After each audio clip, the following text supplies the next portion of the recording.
First and foremost, I would start with something that happened actually technically on day 2, is that the Honorable Prime Minister had a round table with 27 global CEOs. I just want to do some context setting on that. The Prime Minister's meeting last night in Delhi, last evening in Delhi, was the 9th such meeting in a series. It started some years ago, even before IEW. The Prime Minister's meeting with the global CEOs was the 9th in a series. These started even before the IEW. IEW is only the 4th round. In fact, when I joined the ministry in mid-2021, we had a meeting then also, and IEW only started later. The CEOs expressed strong confidence in India's growth trajectory and conveyed their keen interest in expanding and deepening their business presence in India. Robust economic momentum, third largest economy, we are on the way to getting there. The Prime Minister in his inaugural address had mentioned yesterday to the day before to the IEW that India presents a $500 billion economic opportunity, $100 billion in the E&P sector alone. Many of the CEOs mentioned not only what they have been doing in India, their companies, but also their plans for further investment, joint bids with Indian OMCs in the expanding E&P opportunities, and so on and so forth.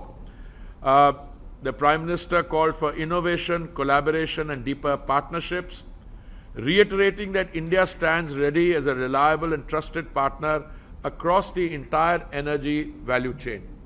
Now, a little broader context setting, IEW is taking place in Goa, the 4th edition. The global CEOs roundtable was in Delhi because Prime Minister had to be also there for the India-EU free trade agreement.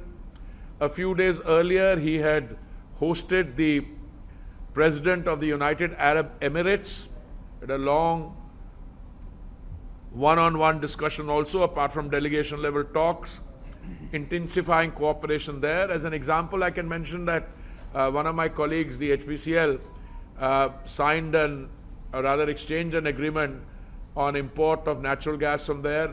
When I asked him about this and a previous agreement, and the IOCL chairman is busy with another meeting, if you take them all together, it adds up to what, 4.5 million metric tons per annum of natural gas from the UAE alone. We have long-term agreements with Qatar. We have a 10-year agreement extension starting in 2028. We are buying more natural gas from other sources. So this is part of ongoing. I have had the privilege of interacting and hosting 3 Canadian ministers. You remember some time ago, Minister Sandhu was here. Then I had the Premier of British Columbia a few days ago, and yesterday we had Minister Hodgson here also. So Canada is also another resource-rich country which is coming up. But this is just an overall flavor and context setting. There was an India-Netherlands country session. There was an India-Netherlands country session on facilitating bilateral partnerships for the creation of the sustainable clean energy ecosystem. My colleague, Dr. Neeraj Mittal, the Secretary, chaired that. We had an India-Japan roundtable on opportunities for collaboration across the energy value chain. Again, Secretary chaired that. We had an India-Iceland roundtable on strengthening collaboration and geothermal and carbon capture. I chaired that. This follows a visit I made to Reykjavik in Iceland just a couple of months ago. We are looking at geothermal in a very big way. Some opportunities were identified. I think there were 300 locations, if I remember correctly from my speaking notes. Indian PSUs such as OIL's first CCS project in Rajasthan, potential of 200 tons of carbon dioxide per day and transporting it by an 8-kilometer pipeline. All these details we'll give you as part of the briefing now. It's no point my going up. I chaired a large roundtable on the future of India-US energy partnership, which we was just a little while ago. I think we are buying about $15 billion worth of energy from the United States. We recently signed a contract for 10% of our cylinder gas of LPG from them. Then a large number of MOUs and agreements have been signed yesterday and today. I'll just read out some of them quickly, and if you want more details, my colleagues will be happily give. Indian Oil has signed an MOU with ENGIE, E-N-G-I-E, for strategic collaboration in the LNG and gas markets, strengthening its engagement across the LNG and natural gas value chain. The MOU provides a framework for Indian Oil and ENGIE to jointly explore opportunities in LNG and natural gas trading with a particular focus on the Asia Pacific.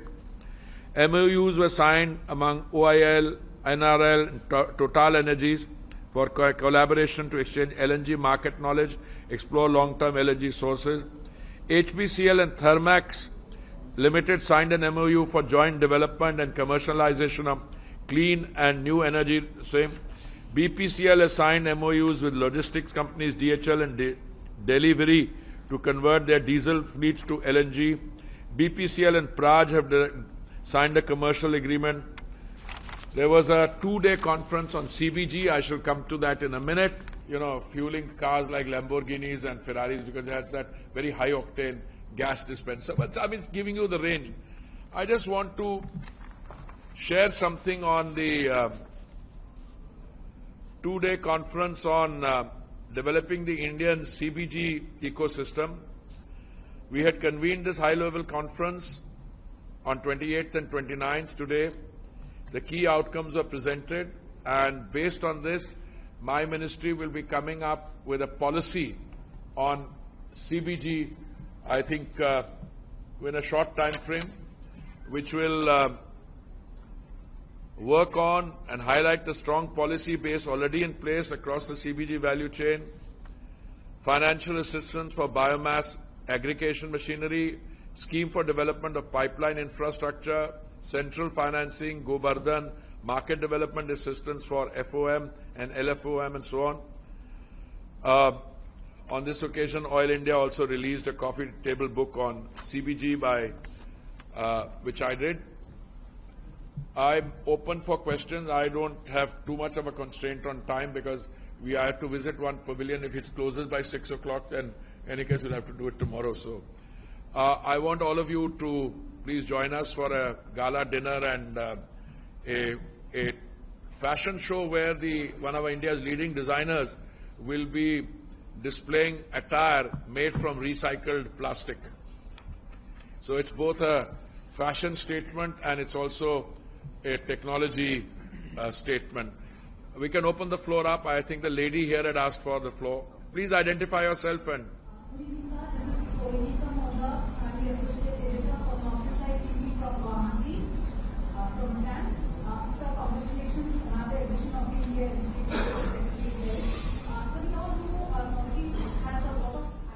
Can you just speak into the mic a little louder? Yeah. Sir, from office like TV Guwahati, the Northeast has a lot of hydrocarbon resources. Going forward, will we see any significant step as far as further exploration of hydrocarbons is concerned, or maybe drastic things happening there? No, absolutely, absolutely. The Northeast is a priority area, and I'm looking at my friend and colleague, Mr. Rath, who is the chairman of OIL. Let me tell you, our drilling actually started in the Northeast. I don't remember whether it was 1891 or something like that. 1890. 1889, even earlier than 1891. And the first plant, and you had British supervisors, and they were telling the people who were drilling, dig, boy, dig. And it came to be known as a Dig Boy refinery. I remember a few years ago, we added, 3 million metric tons capacity. Now we have, in addition to expanding the refining capacity there and looking for more hydrocarbon, I'm very frankly, I've been in touch with the state governments. One or two issues are stuck in some differences of approach between two states. I'm hoping to resolve those. But we are on the lookout for traditional hydrocarbons, but we've gone much further. Recently, the Honorable Prime Minister inaugurated a 2G ethanol plant where the plant will make it from bamboo. And I think that's not only just an ethanol plant, but you know, bamboo cultivation, which is a very major activity in that part of the world, that will receive a major boost. And like in the case of seaweed, bamboo, some varieties grow very quickly, so I don't expect any feed problem. So these are some of the offhand things I can tell you, but I'll invite my colleague Mr. Rath, who if you want to add anything on this, please do so. मैं अब on कर लेना. Just to give you a context, last year we did highest ever production. So our effort in terms of near field exploration and production will continue. This year also we are going to drill the highest ever drilling in that part of the country. Anybody else? Oh, yes, please. Yes, please. Hello, sir. First of all, congratulations to you and ONGC for hosting this wonderful conference. I was here in 2024 and I can see a lot of changes. So, kudos to your team. So, my question is that what are the major broad takeaways from this summit and how it is going to help you in shaping future policies? Well, let me just say that, first of all, insofar as this facility is concerned, you know, I mean, I'm in a mood just now to give a lot of credit, because credit is really due. This facility has been constructed, what, Tarun, in a time of 13 months or so? 13 months. One is the conceptualization of the idea. I mean, it was 250 acres of bare land. And we had a discussion, we had an idea. They built first a submarine rescue facility, ship rescue facility here. The Honorable Prime Minister visited that, which year was it, 2024. He visited that in 2024. And then we had taken a decision to build it up. So, thanks to also Engineers India Limited, our company, which is a state company, which they helped with the, the civil works, the engineering and all that. I must say that I came here 6 months ago and, I don't get excited easily and I don't get worried easily, but I was not entirely sure whether, we will be in shape to conduct an event of this scale.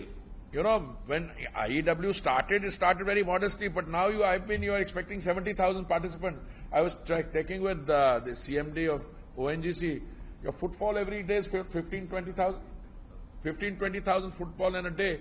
So that, plus if you look at the exhibition space, I read out the statistics when we met day before yesterday, what, 22,500 square meters? I don't know. I don't have the figures in front of me. But it's massive. You go around. But the real advantage is not the fact that big companies are here, a lot of government people are here, but the young people you see around here, the ones who are coming here, for whose minds will open up, the technology, the students, the startups. Plus, we have clearly moved on from traditional fossil fuels to green energy. I mean, I told you we had a 2-day conference on compressed biogas, which is saying a lot, and a lot of good decisions have come from that. Then we had green hydrogen. You saw that bus on display, the drone on display. These are only small examples. I read out all the innovations I saw today in technology. Small modular reactors. And then, when somebody comes from another government and they express interest, they see this, they also are able to network with other participants. So all in all, I think it's very positive. I'm still fingers crossed because we have another day to go tomorrow. But more than that, I think this has now come to occupy a very prominent position in the global energy calendar as an institutionalized platform for interaction, discourse, business opportunity on the energy sector and different parts of the energy sector. I think that is its real strength. How do we hope to use it? Well, look, I'm not saying that the Indian energy sector is booming ahead because of us. It's moving ahead because of autonomous factor. Your consumption is growing. Your economy grew in the second quarter of fiscal 25-26 at 8.2%. The IMF has revised the rate from 6.6% to 7.3%. So something is going right. That's why you have the energy. And the mix, energy mix is changing. A lot of emphasis on natural gas, a lot of refining capacity, petchem, a whole lot of things are happening. Going forward, I think we are talking of, that's a commitment. It's both a vision and a commitment that we have to transit to developed country status by 2047, Viksit Bharat. I mean, the fact that you have gone from a $2 trillion to a $4.3 trillion oil economy, or you'll be $5 trillion at this rate of growth, or $10 trillion, that's not in any doubt. But, you know, you also have to develop other segments of the economy to qualify for being called a developed country. We will be a third largest economy according to the IMF by another year or two. But the movement ahead also means that your trajectory will be determined to a very considerable extent by your energy availability. So the trilemma of availability, affordability, and sustainability, that is what is going to drive our vision. Yes, please. Yeah, yes, madam. Sir, I'm Shamini Sharma from BS2. Sir, could you please share some details from your discussions with the Canadian minister? Right now, the percentage of oil having import from Canada is small. No. Energy subsidies for Canada. No, you see, the Canada, I think I tried to do some context setting that it's work in progress, that I have myself. No, earlier the only discussions with Canada used to be, you know, what? I don't want to say it, you know. We're dealing with a fringe, which was derailing the whole bilateral discussion. I don't want to get into that, because I have very strong views on those things. And I think it's a very sad thing if some people can derail the strength of a bilateral relationship by diverting attention. So I think the new government in Canada means business, and we mean business. And today we have investments. IOCL chairman is in another meeting. He has an investment there. As I mentioned, I discussed with the Premier of British Columbia. They're setting up 6 liquefaction plants. He's got an investment. If that can be utilized to extract and bring natural gas, whether it's sold elsewhere, bring it to India. You heard what the Canadian minister said? He said, referring to another very important country, his southern neighbor, he said, in crude they have 8 years reserves, I have 100 years reserve. So even if you make allowance for a little bit of here and there, it's a very resource-rich country. And they are very keen to sell energy to us. And by the way, we are diversifying our sources.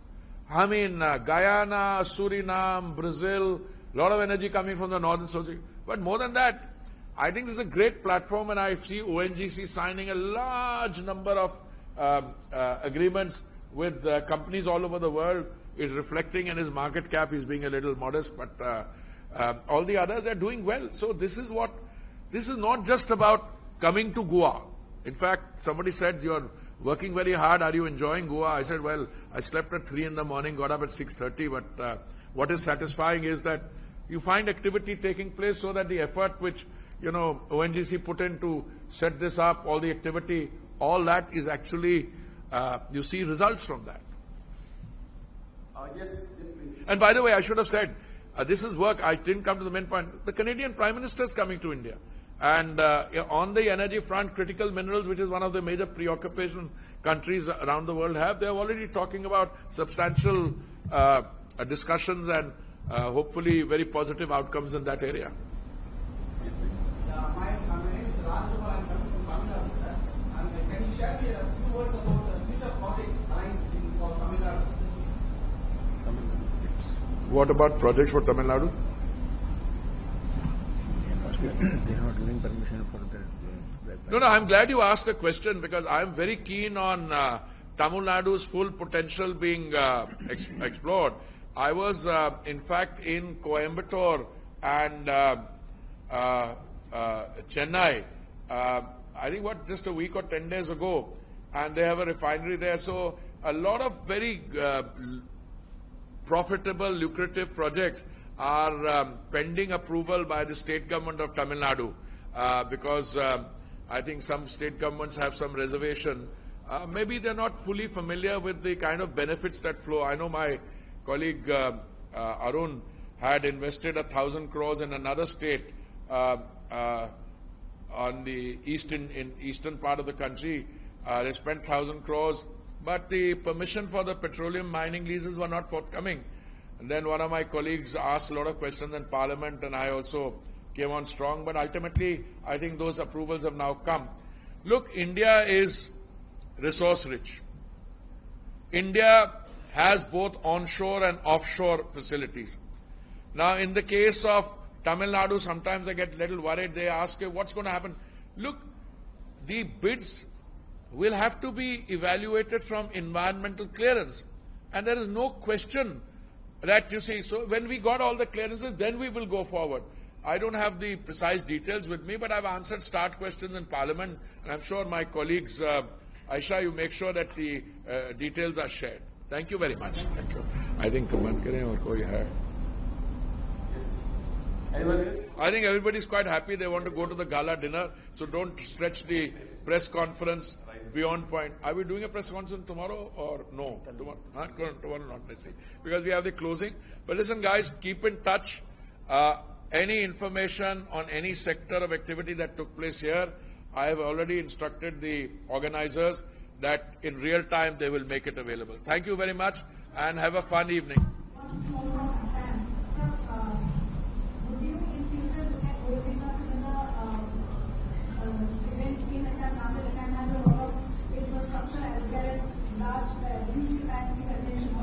We can do some curtain increases next year in different parts.